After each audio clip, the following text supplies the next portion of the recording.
রাজধানীর যেখানে সেখানে ব্যাটারি চালিত রিকশা তৈরি এবার বন্ধ হতে যাচ্ছে। ঢাকা দক্ষিণ সিটি কর্পোরেশন থেকে নির্দিষ্ট কিছু কারখানা ঠিক করে দেওয়ার উদ্যোগ নেওয়া হয়েছে। এখন থেকে অনুমোদিত নির্দিষ্ট কারখানাতেই কেবল এই রিকশা তৈরি করা যাবে।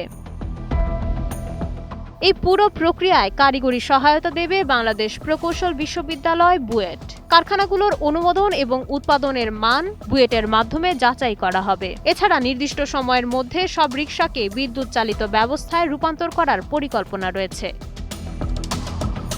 বিদ্যুতের ওপর চাপ কমাতে ভবিষ্যতে রিকশাগুলোতে সৌরশক্তি ব্যবহারেরও পরিকল্পনা করা হচ্ছে। তবে শুধু আইন প্রয়োগ করে নয়, ঢাকার যানজট কমাতে নগরবাসীর সচেতনতাও জরুরি বলে মনে করছেন সংশ্লিষ্টরা। সরকার ধীরে ধীরে এই দীর্ঘদিনের সমস্যার স্থায়ী সমাধানের চেষ্টা করছে। মাইশা মালিহা, সময়ের আলো।